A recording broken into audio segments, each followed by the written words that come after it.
మేము ఆర్టిస్ట్ లో ఇంత తప్పు చేయలేదు, అనవసరంగా తీసేసి మమ్మల్ని ఏం చేసిరంటే మేము డ్రైవర్ సెలక్షన్ అయినాం. కొంచెం మాకు ఏమైంది, కాలక్రమేణా చేస్తుండగా మా ఆరోగ్యాలు దెబ్బతిన వల్ల మాకేం చేసినంటే, బాబు నువ్వు డ్రైవర్ సెలక్షన్ అయినావు కదా, నిన్ను అన్ఫిట్ చేసి నీకు వేరే ఇస్తాము అని చెప్పి నన్ను ఇట్లా మోసం చేసి హాస్పిటల్ ఇచ్చుకున్నారు. సరే పోయిన తర్వాత అన్ఫిట్ చేసి మళ్ళీ 2-3 సంవత్సరాల తర్వాత కరోనా నామినీ పోయింది.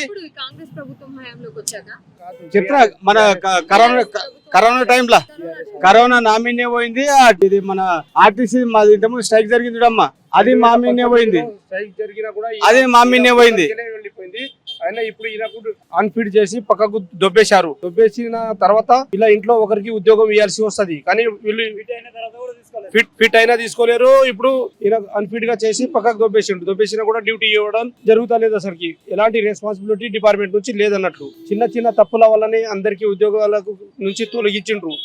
యాక్చువల్లీ వేరే డిపార్ట్మెంట్ లో చూస్తే లక్షల క్రైమ్ జరుగుతుంటది, లక్షల కోట్లలో క్రైమ్ జరిగినా కూడా వాళ్ళకు ఎలాంటి పనిష్మెంట్ లేకుండా కూడా వాళ్ళని త్వరలోనే డ్యూటీలో ఎక్కించుకుంటారు. కానీ మా ఆర్టీసీ డిపార్ట్మెంట్ లో చిన్న దానికి 20 రూపాయలు, 30 రూపాయలు, 50 రూపాయలు, 100 రూపాయలు, లాస్ట్ 200, 300 రూపాయల వరకే ఉన్న ఈ చిన్న ఫ్రాడ్స్ వరకే ఉన్న వాళ్ళకే రోడ్ మీద పారేస్తున్నారు. కానీ మా పైన ఉన్న అధికారులు ఎంతో క్రైమ్ ఫ్రాడ్ చేస్తూ ఉంటారు, కానీ వాళ్ళకు అసలుకి రెస్పాన్స్ తీసుకోరు. ఓన్లీ కింది స్థాయిలో కండక్టర్ డ్రైవర్లు కష్టపడి డిపార్ట్మెంట్ ను డబ్బులు తెచ్చి మొత్తం కష్టపడి డబ్బులు తెచ్చి ఇచ్చే వాళ్ళు మెయిన్ ఇంపార్టెంట్ డ్రైవర్ అండ్ కండక్టరే. కానీ వాళ్ళకి కింది స్థాయిలో తొక్కి వాళ్ళ భార్య పిల్లలు ఫ్యామిలీ ఇప్పుడు రోడ్ మీద పడే పొజిషన్ లో అయిపోయింది మొత్తం. మా ఫ్యామిలీలు కూడా మాకు ఉద్యోగం లేకపోవడం వల్ల కూడా దూరం అయిపోతున్నారు. అసలు ఫ్యామిలీలో కూడా మాకు రెస్పాన్స్ లేకుండా అయిపోయింది.